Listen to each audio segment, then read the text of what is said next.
স্বাধীনতা দিবসে জাতীয় স্মৃতিসৌধে উপদেষ্টা আসিফ মাহমুদ সজীব ভুঁইয়াকে এক সাংবাদিক প্রশ্ন করেন, 24 বড় নাকি 71 বড়, আপনি কি মনে করেন? আসিফ মাহমুদ প্রশ্নের উত্তর না দিয়ে বলেন, এটা কোনো প্রশ্ন হলো? এর ভিডিও ছড়িয়ে পড়ার পরেই ফেসবুকে তৈরি হয়েছে আলোচনা সমালোচনার। সার্জিসের কথা বললেন যে তিনি 100টির বেশি গাড়ি নিয়ে শোডাউন করেছেন।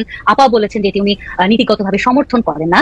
এটার পেছনে যে অর্থ ব্যয় হয়েছে সেই অর্থটি দিয়ে উনি যদি আজকে সেই শ্রমিকদের টাকা দিতেন, আমার মনে হয় ওনার ভোট পেতে কোনো আসলে ওনার কোনো কমতি হতো না। উনি সবচেয়ে বেশি মানুষের মন জয় করতে পারতেন। তো বিষয়গুলো আসলে ম্যাচুরিটির, বিষয়গুলো আসলে মাথা ঠান্ডা রাখবার, বিষয়গুলো আসলে ক্ষমতা হাতে পেয়ে সেটিকে আমি কত ঠান্ডাভাবে সুস্থির ভাবে আমি সেটিকে আসলে আমি ইমপ্লিমেন্ট করবো সেটির প্রয়োজন। কারণ আমি যখন ক্ষমতায় থাকি না তখন আমি অনেক কথা বলতে পারি। আজকে আমি অনেক কথা বলতে পারি, আপা এটা হলো না কেন, আপা ওইটা হলো না কেন, কিন্তু যখন আমি ক্ষমতায় যাচ্ছি তখন কিন্তু আমাকে অনেক ঠান্ডা মাথায় কাজগুলো করতে হবে। এখানে 20 জনের মতো বাঙালি, এখানে হয়তো আজকে আমাদের সারাদিনে 5000 টাকা খরচ হবে।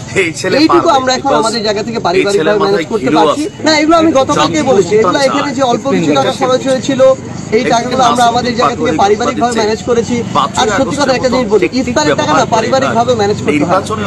ইফতারে অংশগ্রহণ 5ই আগস্ট কি টেকনিক ব্যবহার করছে বিএনপির যদি জানা থাকে তাহলে তো ভালো, হান্নালে নির্বাচনে কিন্তু হারতে হবে। যাই হোক, আলোচনার বিষয় হচ্ছে আমাদের সার্জিসের যে ভোল পাল্টারও নতুন রূপ ভালো অবস্থায় নেই আমি মনে করি।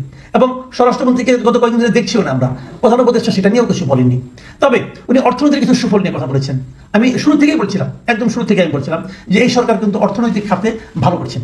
ভালো করছেন মানে কি, আগে যেমন প্রতিদিন মানে হাজার হাজার টাকা, মানে কোটি কোটি টাকা, হাজার হাজার কোটি টাকা মানে বিদেশে পাচার হয়ে যেত, সেই পাচারটা মনে হয় রোধ করা গেছে আমার ধারণা। হবেন একবারে হাঁটুমাটু গিরামিরা সব ফাড়ায় টটকায় দিবেন, একবারে টটকায় দিয়ে বলবেন যে কে করতে বলছে, আম জনতা দলের তারেক করতে বলছে। এটা যদি আমার দলও করে, নাগরিক কমিটিরা একটু মাইন্ড করবে, ভাবে ওদেরকে মিন করতেছে হয়তো বা। আমি যখন বলতেছি যেই লীগকে নিয়ে শোডাউন করবে তাকে চটকাইবেন, তখন নাগরিক কমিটিরা আসে আমাকে হ্যারাসমেন্ট করে। তার আমি ওদের নাম বলি না, কিন্তু ওরা কয়েকদিন ধরে হ্যারাসমেন্ট করতেছে ওদের নাম না বলাতেও। তার দ্বারা প্রমাণিত হয় ওরা আওয়ামী লীগকে নিয়ে, যাক ওরাও না, ধরেন জামাতে ইসলাম যদি আওয়ামী লীগের লোকদেরকে নিয়ে শক্তি বৃদ্ধি করে, শক্তি বৃদ্ধি করা মানে কি, আওয়ামী লীগের লোকগুলো শক্তির অংশ হবে। তাহলে আসসালামু আলাইকুম ওয়া রাহমাতুল্লাহ, সবাই কেমন আছেন? আশা করি সবাই অনেক অনেক ভালো এবং সুস্থ আছেন। সবাইকে স্বাগতম জানাচ্ছি আমাদের আরেকটা নতুন ভিডিওতে। প্রতিদিনের মতো আমি আপনাদের সিরিয়াত ফারুকী আবারও চলে আসলাম নতুন একটা ভিডিও। দর্শক, ইতিমধ্যে আপনারা সবাই দেখেছেন ভিডিওর শুরুতে বেশ কিছু অংশবিশেষ দেখেছেন, যে অংশবিশেষগুলো দেখে বুঝতে পেরেছেন আজকের ভিডিওটা কতটা গুরুত্বপূর্ণ হতে চলেছে। তাই আমি আর বিষয়টা নিয়ে বেশি বিস্তারিত বলবো না, কারণ বিস্তারিত বলতে গেলে ভিডিওটা অনেক লম্বা হয়ে যাবে। তাই আমি আর বেশি কথা না বলে আমরা ধারাবাহিকভাবে একটু বাকি অংশগুলো একটু দেখে আসবো। তার আগে আপনাদের কাছে একটি অনুরোধ জানিয়ে রাখতে চাই, যারা আমাদের ফারুকী অনলাইন ইউটিউব স্বাধীনতা দিবসে জাতীয় স্মৃতিসৌধে উপদেষ্টা আসিফ মাহমুদ সজীব ভুঁইয়াকে এক সাংবাদিক প্রশ্ন করেন, 24 বড় নাকি 71 বড়, আপনি কি মনে করেন? আসিফ মাহমুদ প্রশ্নের উত্তর না দিয়ে বলেন, এটা কোনো প্রশ্ন হলো?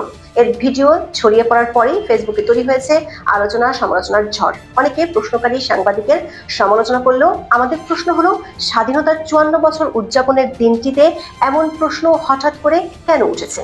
বাংলাদেশের জন্মের অধ্যায়টিকে নিয়ে কেন তৈরি হচ্ছে সংশয়, শঙ্কা? এর জন্য অন্তর্বর্তী সরকারের দায় রয়েছে কতটা? চলুন যাওয়া যাক বিশ্লেষণে। দর্শক, বাংলাদেশ স্বাধীন হওয়ার পর থেকে এবারের মতো এতটা নিষ্প্রভ স্বাধীনতা দিবস অতীতে কখনো আসেনি। সরকারিভাবে উদযাপনের আয়োজন একেবারেই সীমিত। ভোরে জাতীয় স্মৃতিসৌধে ফুল দিয়ে শ্রদ্ধা জানান রাষ্ট্রপতি মোহাম্মদ শাহাবুদ্দিন এবং প্রধান উপদেষ্টা ডক্টর মোহাম্মদ ইউনূস। তবে 21শে ফেব্রুয়ারির মতোই তারা ফুল দিয়েছেন আলাদাভাবে। এর আগে বাতিল করা হয়েছিল স্বাধীনতা দিবসের প্রধান কুচকাওয়াজ। বিষয়টি নিয়ে প্রচন্ড সমালোচনার মুখে সরকারের পক্ষ থেকে দেওয়া হয় স্টেডিয়াম সংস্কার কাজ চলার দোহাই। স্বাভাবিকভাবে প্রশ্ন উঠেছে, বর্তমান অন্তর্বর্তী সরকারের কাছে বাংলাদেশের জন্মের সঙ্গে সম্পর্কিত দিনগুলো আদৌ কি কোনো গুরুত্ব বহন করে? দর্শক, নানা ঘটনায় আমরা দেখতে পাচ্ছি বর্তমান সরকারের সময় স্বাধীনতার স্থপতি বঙ্গবন্ধু শেখ মুজিবুর রহমান অঘোষিতভাবে নিষিদ্ধ হয়েছেন। সংবিধানে জাতির পিতার স্বীকৃতি এবং সরকারি সব প্রতিষ্ঠানে বঙ্গবন্ধুর ছবি টাঙানো বাধ্যতামূলক, কিন্তু সেটি কাগজে কলমে থাকলেও বাস্তবে এর পরোয়া করা হচ্ছে না। বরং আমরা দেখলাম ফেব্রুয়ারির 5 তারিখে যখন ধানমন্ডির 32 নম্বরের ভবনটি গুড়িয়ে দেওয়া হলো, তখন সরকার ছিল নীরব দর্শক। এমনকি মুক্তিযুদ্ধের প্রধান স্লোগান জয় বাংলা হারিয়েছে জাতীয় স্লোগানের মর্যাদা। এই স্লোগানটি বাংলাদেশের মুক্তিযুদ্ধের ইতিহাসের অবিচ্ছেদ্য অংশ। কিন্তু স্বাধীনতা দিবসে জাতীয় স্মৃতিসৌধে জয় বাংলা জয় বঙ্গবন্ধু স্লোগান দেওয়ার কারণে মারধরের পর আটক করা হয়েছে মুক্তিযোদ্ধা সংসদ সন্তান কমান্ড এর কয়েক সদস্যকে। সাভার সার্কেলের অতিরিক্ত পুলিশ সুপারের দাবি, আটক ব্যক্তিরা জাতীয় স্মৃতিসৌধে উস্কানিমূলক স্লোগান দিয়ে অস্থিতিশীল পরিস্থিতি সৃষ্টির অপচেষ্টা চালাচ্ছিল। দর্শক খেয়াল করুন, যে স্লোগান দিয়ে মুক্তিযোদ্ধারা পাকিস্তানি সেনাবাহিনীর বিরুদ্ধে অস্ত্র হাতে নিয়েছিল, সেই স্লোগানকে স্বাধীনতা দিবসে উস্কানিমূলক স্লোগান বলছেন বাংলাদেশের এক পুলিশ কর্মকর্তা। অথচ 25শে মার্চ কাল রাতে পাকিস্তানি সেনাবাহিনীর নৃশংসতায় প্রথম শিকার হন রাজারবাগের পুলিশ সদস্যরা। এবারের স্বাধীনতা দিবসে বেশ কিছু নজিরবিহীন আরো ঘটনাও আমরা দেখতে পেয়েছি। সুনামগঞ্জের বীর মুক্তিযোদ্ধারা 71-এর মুক্তিযুদ্ধের সময় নির্মিত শহীদ মিনারে এবার স্বাধীনতা দিবসে শ্রদ্ধা জানাতে গিয়ে তালা ঝুলতে দেখেছেন। পরে ফটকের তালা ভেঙে শ্রদ্ধা নিবেদন করেন তারা। এমন ঘটনায় মুক্তিযোদ্ধা সহ বিভিন্ন রাজনৈতিক ও সাংস্কৃতিক সংগঠনের নেতারা বিস্মিত। আবার সিলেটেও ঘটেছে একই ঘটনা। স্বাধীনতা দিবসের প্রথম প্রহরে সিলেট কেন্দ্রীয় শহীদ মিনারে পুষ্পস্তবক অর্পণ করতে গিয়ে পুলিশের বাধার মুখে পড়েন দুটি ছাত্র সংগঠনের নেতাকর্মীরা। বিষয়টি নিয়ে উত্তেজনা তৈরি হলে পুলিশ এক পর্যায়ে তাদের ফুল দেওয়ার সুযোগ দেয়। লালমনিরহাটের হাতীবান্ধায় ভাঙা শহীদ মিনারে পুষ্পস্তবক অর্পণ ও শ্রদ্ধাঞ্জলি নিবেদন করেছেন শিক্ষক শিক্ষার্থীরা। এই ঘটনায় তীব্র ক্ষোভ তৈরি হয়েছে বীর মুক্তিযোদ্ধাদের মধ্যে। দর্শক, 5ই আগস্টের পর থেকেই মুক্তিযুদ্ধের অসংখ্য স্মারক ও ভাস্কর্য গুড়িয়ে দেওয়া হয়েছে। পথে ঘাটে লাঞ্ছনার শিকার হয়েছেন কয়েকজন মুক্তিযোদ্ধা। পিরোজপুরের নিচরাবাদে 25শে মার্চের গণহত্যা দিবসের আলোচনা সভায় জয় বাংলা বলে তোপের মুখে পড়েছেন বীর মুক্তিযোদ্ধা কাজী সাখাওয়াত হোসেন। পরে তিনি ক্ষমা চাইতে বাধ্য হন। দর্শক, মুক্তিযুদ্ধ ও মুক্তিযোদ্ধাদের বিতর্কিত করার বিভিন্ন ঘটনা ঠেকাতে আমরা কখনোই অন্তর্বর্তী সরকারকে শক্ত অবস্থানে দেখিনি, বরং অনেক ক্ষেত্রে মুক্তিযুদ্ধকে বিতর্কিত করার স্পষ্ট ইঙ্গিত দেখা গেছে। স্বাধীনতা দিবস উপলক্ষে প্রধান উপদেষ্টা ডক্টর মোহাম্মদ ইউনূস জাতির উদ্দেশ্যে দেওয়া ভাষণে আবারও এড়িয়ে গেছেন 30 লাখ শহীদের প্রসঙ্গ। 25শে মার্চ ভাষণে তিনি বলেন, 9 মাসের রক্তক্ষয়ী যুদ্ধে লক্ষ লক্ষ শহীদ ও 2 লাখ নির্যাতিত নারীর আত্মত্যাগ পৃথিবীর মানচিত্রে বাংলাদেশ নামে একটি স্বাধীন ভূখণ্ডের জন্ম নিয়েছে। দর্শক, মুক্তিযুদ্ধে শহীদের সংখ্যা নিয়ে দীর্ঘদিন ধরে বিতর্ক উত্থাপন করে প্রচারণা চালাচ্ছিল মুক্তিযুদ্ধ বিরোধী পক্ষ। আমরা দেখতে পাচ্ছি অন্তর্বর্তী সরকারের নীতি নির্ধারকদের পক্ষ থেকেও বিভিন্ন সময় সেই বিতর্ককে উস্কানি দেওয়ার চেষ্টা অব্যাহত আছে। অন্যদিকে মুক্তিযুদ্ধকে 24-এর গণঅভ্যুত্থানের সমপর্যায়ে নামিয়ে আনার প্রচেষ্টাও দৃশ্যমান। গত বিজয় দিবসে তখনকার তথ্য উপদেষ্টা মোহাম্মদ নাহিদ ইসলাম বলেন, 71-এর মহান মুক্তিযুদ্ধে বিজয় এলেও 2024 সালের গণঅভ্যুত্থানে স্বাধীনতা পূর্ণতা পেয়েছে। জাতীয় স্মৃতিসৌধে শ্রদ্ধা জানানোর শেষে তিনি বলেছিলেন, 1971 সালে আমাদের বিজয় এলেও সেই স্বাধীনতা অরক্ষিত ছিল। 2024 সালের গণঅভ্যুত্থানের মধ্য দিয়ে আমাদের স্বাধীনতা পূর্ণতা পেয়েছে। দর্শক, খেয়াল করে দেখুন, নাহিদ ইসলাম কথার মার প্যাচে মুক্তিযুদ্ধকে কেবল 24-এর সমপর্যায়ে নামিয়ে আনেনি, তিনি বলেছেন স্বাধীনতা পূর্ণতা পেয়েছে 2024 সালের আন্দোলনে। অর্থাৎ তার দাবি 71-এ পাওয়া অপূর্ণাঙ্গ স্বাধীনতা পূর্ণাঙ্গ হয়েছে 2024 সালে। একই সময় আরো বিতর্কিত মন্তব্য করেন উপদেষ্টা আসিফ মাহমুদ। উপদেষ্টা আসিফ মাহমুদ সজীব ভুইয়া সাংবাদিকদের বলেন, আমাদের প্রজন্মের জন্য এই বিজয় দিবসটাই প্রকৃত বিজয় দিবস। এর আগে আমরা বিজয় কি উদযাপন করব, স্বাধীনভাবে কথা বলতেই পারতাম না। এটা আমরা পেয়েছি জুলাই অভ্যুত্থানে শহীদদের রক্তের বিনিময়ে। 71 থেকে 24 পর্যন্ত স্বাধীনতা এবং মুক্তির সংগ্রাম চলেছে বলেও দাবি করেন আসিফ মাহমুদ। তার এই বক্তব্য পরিষ্কার, 71 নয়, প্রকৃত স্বাধীনতা এসেছে 2024 সালে। অথচ সেই আসিফ মাহমুদ স্বাধীনতা দিবসে এসে 24 বড় নাকি 71 বড়, সেই প্রশ্নে দেখাচ্ছেন বিরক্তির ভঙ্গি। আমাদের বিশ্লেষণ হচ্ছে, এই প্রশ্নের জন্ম হয়েছে সরকার ও সরকার সমর্থকদের বেশ কিছু ভূমিকার কারণে। দর্শক, সরকারের ঘোরতর সমর্থক জামায়াত ইসলামের সেক্রেটারি জেনারেলের মুখ থেকেও শোনা যাচ্ছে বিতর্কিত বক্তব্য। বাংলাদেশের স্বাধীনতার বিরোধী দলটির এই নেতা স্বাধীনতা দিবসে বলেছেন, 71-এর প্রকৃত স্বাধীনতা অর্জন হয়নি, 24-ই এসেছে দ্বিতীয় স্বাধীনতা। আমাদের প্রশ্ন হলো, মিয়া গোলাম পরোয়ারের এই বক্তব্যের বিষয়ে সরকারের অবস্থান কি? এর আগেও ছাত্র শিবিরের ম্যাগাজিনে মুক্তিযুদ্ধ এবং মুক্তিযোদ্ধাদের বিরুদ্ধে চরম বিষোদ্গার করা হয়েছে, কিন্তু সরকারের পক্ষ থেকে আমরা কোনো প্রতিক্রিয়া দেখিনি। আবার 24-এর আন্দোলনকে মুক্তিযুদ্ধের সঙ্গে তুলনা করে বীর মুক্তিযোদ্ধাদের তোপের মুখে পড়েছেন ঢাকা জেলার civil surgeon doctor Mohammad Zillur Rahman. 26শে মার্চ স্বাধীনতা ও জাতীয় দিবসের অনুষ্ঠানে তিনি বলেন, 1971 সালে আমরা যে স্বাধীনতা অর্জন করেছিলাম এখনো তা অপূর্ণ রয়ে গেছে, যে কারণে হয়েছে 2024 সালের জুলাই আন্দোলন। যে দুই কারণে 1971 সালে স্বাধীনতার যুদ্ধ হয়েছিল, একই কারণে 2024-এ যুদ্ধ হয়। দর্শক, আমাদের প্রশ্ন হলো, এমন বক্তব্যের জন্য ঢাকা জেলার সিভিল সার্জনের বিরুদ্ধে কি কোনো ব্যবস্থা নেওয়া হবে?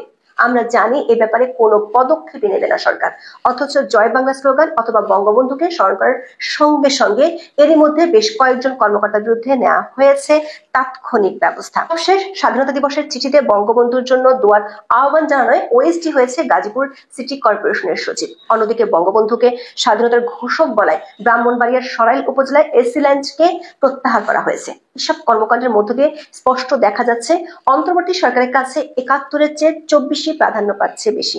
ফলে সাংবাদিকদের প্রশ্নের প্রেক্ষাপটকে উড়িয়ে দেওয়ার সুযোগ নেই।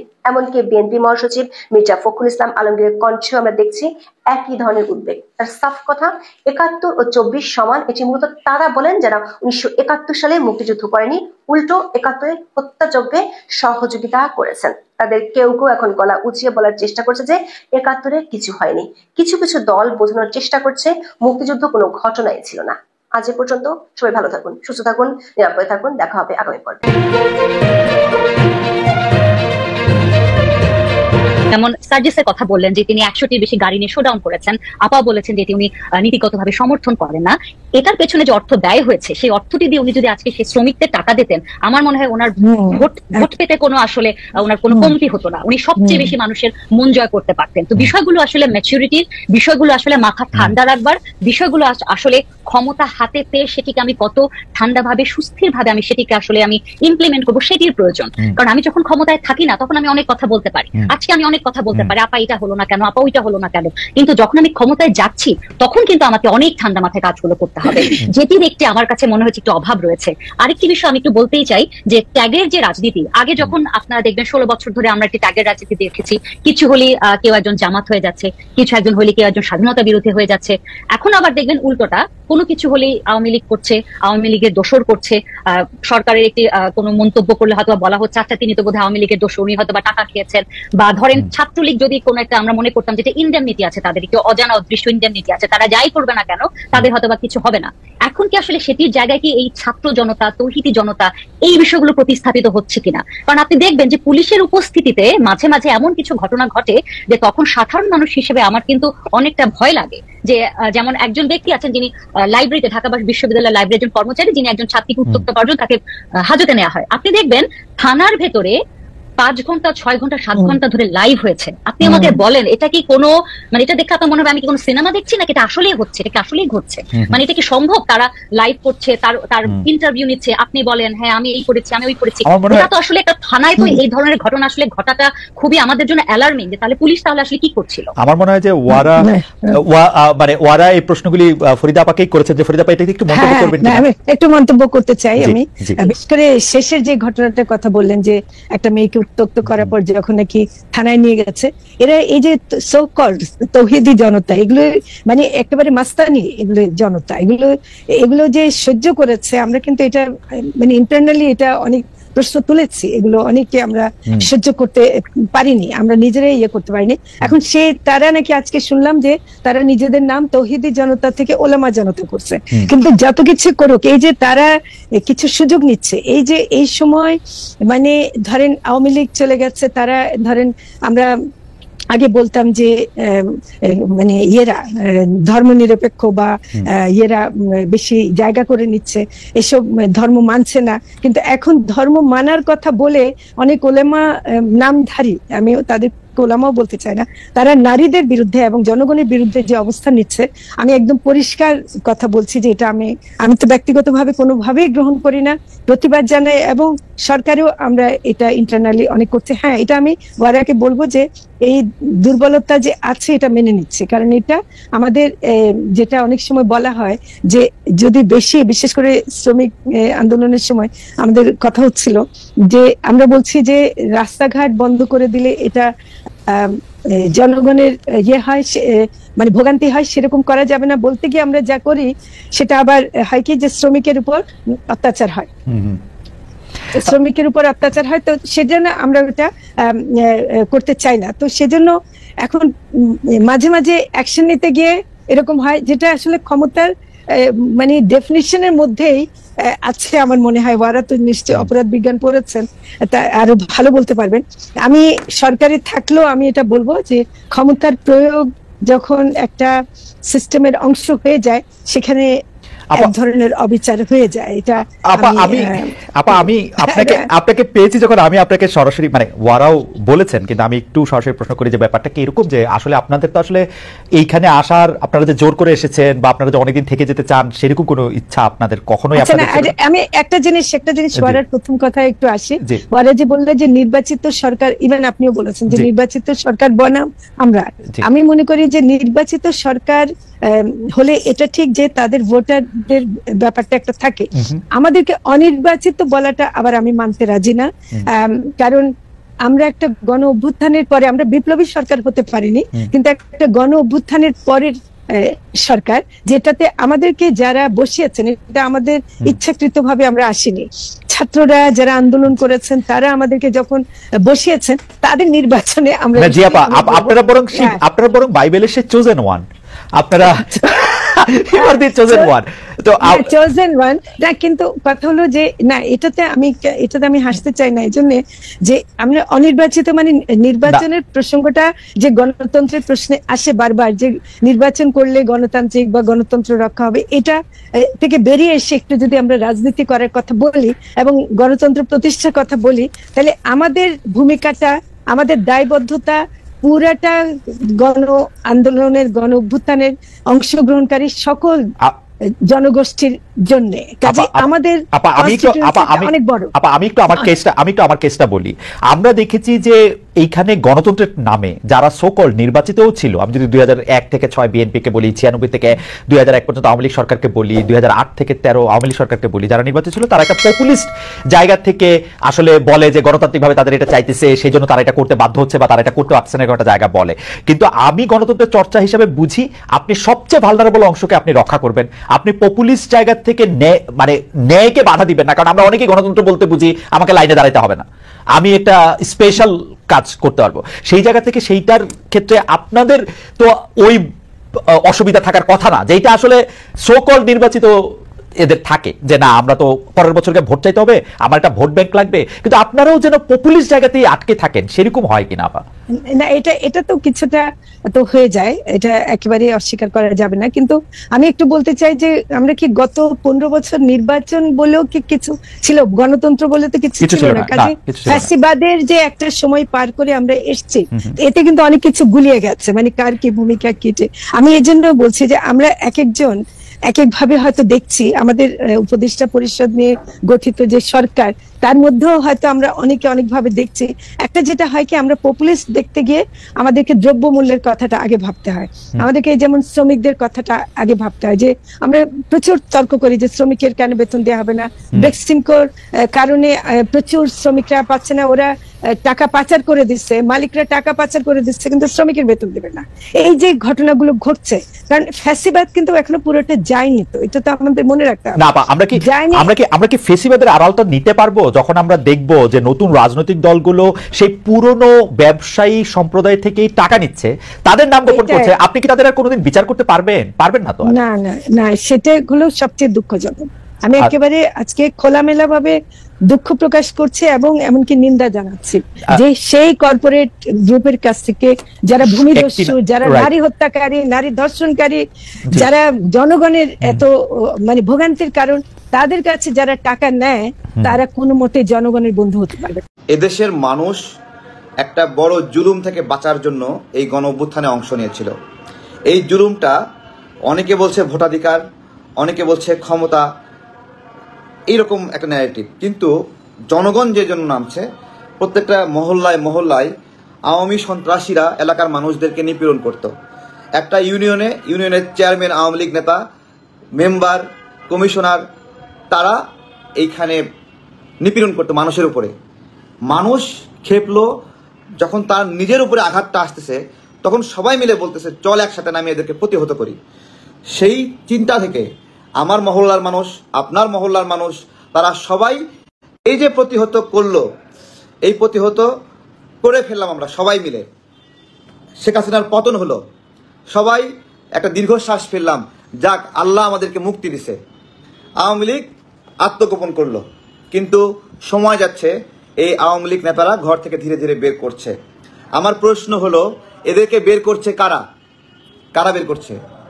ধরেন আমার একটা রাজনৈতিক দল আছে, অন্যের উপর দোষ দিচ্ছি না, ধরেন আমি এটা বের করছি বা আমার মতো আরেকটা দল বের করছে বা আরেকটা দল বের করছে, তাহলে একটা ইউনিয়নে যেই লোকটা দাপটে এলাকার মানুষ ঘুমাতে পারতো না, সেই লোকটা শেখ হাসিনা পতনের পরে আত্মগোপনে ছিল, সে পলাতক ছিল। কিন্তু এখন কিছুদিন হচ্ছে তারা আবার বের হয়ে আসছে। তাদেরকে কে বের করছে? তাদেরকে বের করছে আমাদের মতো রাজনৈতিক দলের নেতারা, তাদের দলে নিয়োগ দিচ্ছে। এই লোকটা যখন আওয়ামী লীগ করতো তখনও নিপীড়ন করতো, আবার এখন সে নতুন একটা দলে যাচ্ছে, সেই দলে গিয়ে তার শক্তি আরো আগের চেয়ে বেড়ে গেছে। যেই মানুষগুলো গণ অভ্যুত্থানে অংশ নিয়েছিল তাদেরকে লক্ষ্যবস্তু করছে, তাদেরকে হামলা করছে। এরাই কিন্তু জমি দখলকারী ছিল, এলাকার মানুষ হাফ ছেড়ে বেঁচেছিল, আমার জমিটা মনে হয় ফেরত পাইলাম। কিন্তু ও যখন নতুন একটা দলে গিয়ে যোগ দিচ্ছে তখন সেই লোকটা যে হাফ ছেড়ে বেঁচেছিল সে আবার বিপদে পড়ে যাচ্ছে এবং ওই লোকটা নতুন করে ক্ষমতা পেয়ে আরো বেশি নিপীড়ন করছে। আমি গতকাল থেকে বলছিলাম হান্নান মাসুদের যে প্রোগ্রাম, এই প্রোগ্রামে তার পাশে সব আওয়ামী লীগের লোকদেরকে নিয়ে মিছিল করছে। আমার যে জায়গায় সমস্যা, যেই মানুষগুলো হাফ ছেড়ে বেঁচে ছিল, আওয়ামী লীগের হাত থেকে বেঁচে গেলাম, এই মানুষগুলো হান্নান মাসুদের আশেপাশে ঘুরছে, এলাকায় হ্যাডাম দেখাচ্ছে।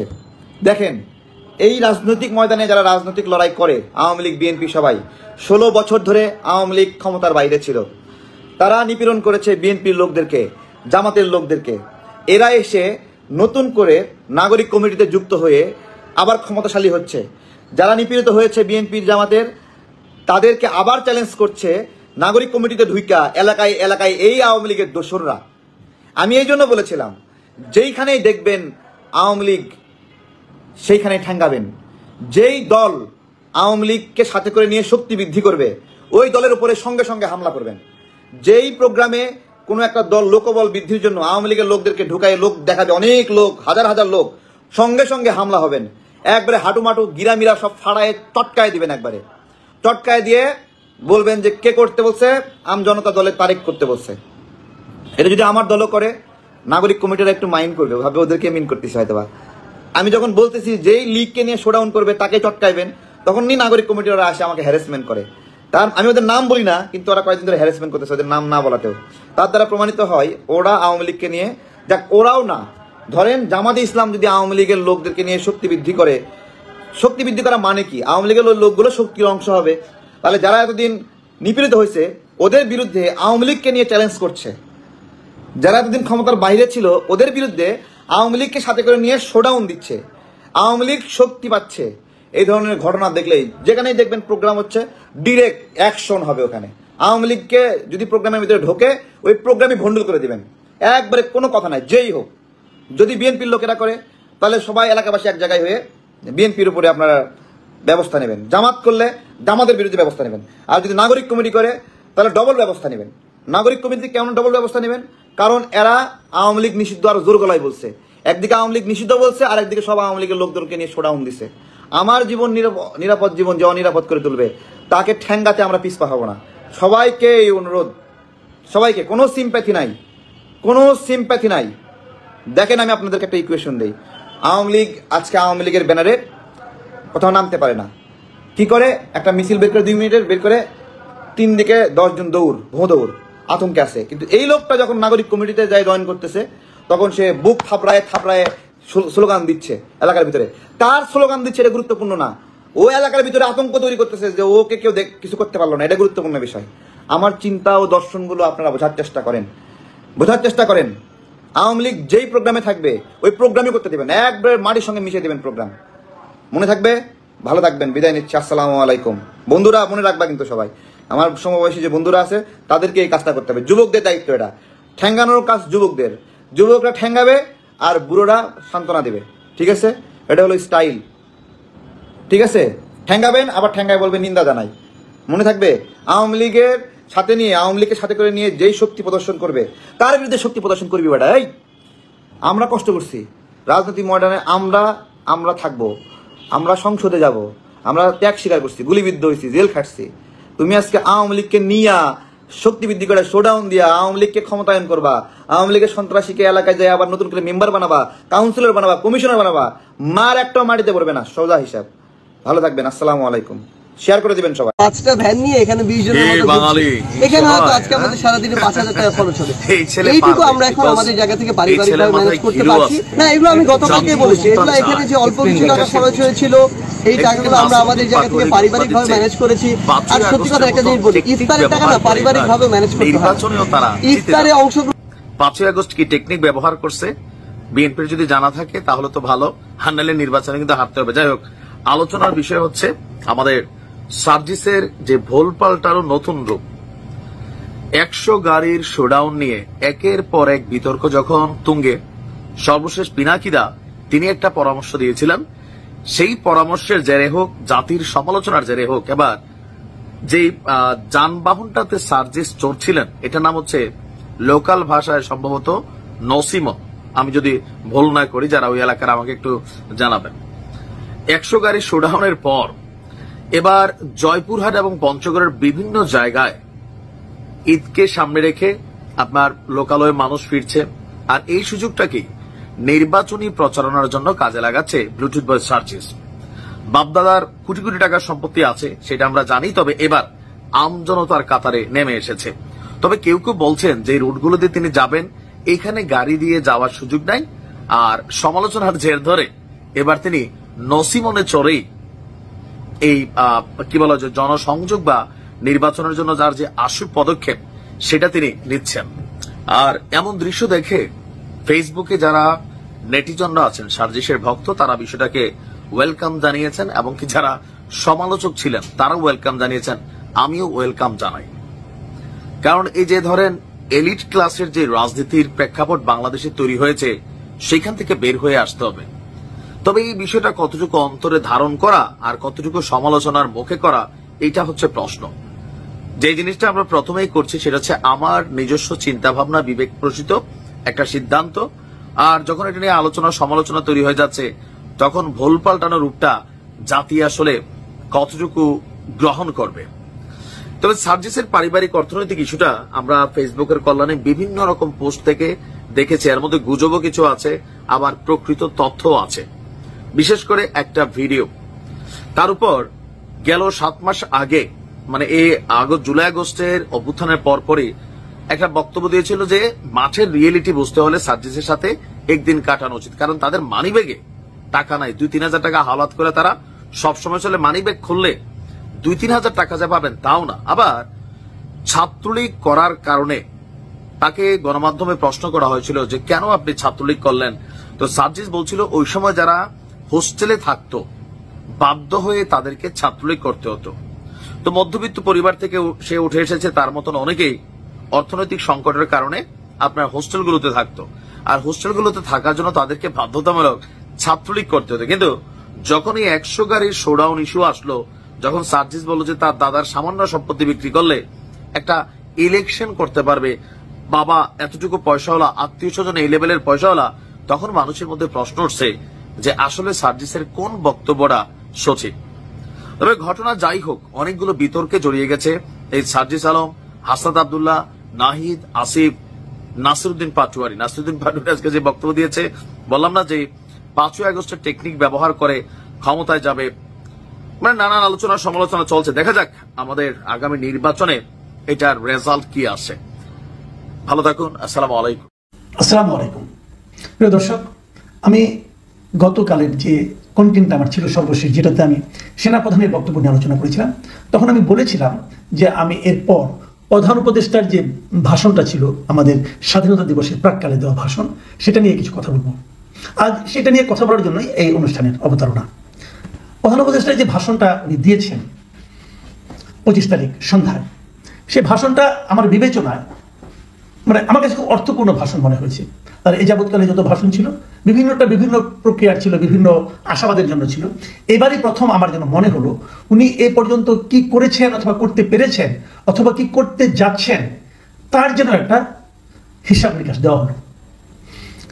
এবং আপনারা বোধহয় লক্ষ্য করেছেন, আপনারা দেখেছেন কিনা জানি না, উনি অনেক কিছু নিয়ে বলেছেন। কিন্তু দেখুন, প্রথম প্রায় 3.5 মিনিটের মতো আমি শুনলাম উনি কেবল দ্রব্যমূল্য নিয়েই কথা বললেন, যে এই সরকার দায়িত্ব নেওয়ার পর একটা বড় চ্যালেঞ্জ ছিল রমজানে এবং ঈদে জিনিসপত্রের দামের লাগাম টেনে ধরা, বিদ্যুৎ সরবরাহ নিশ্চিত করা।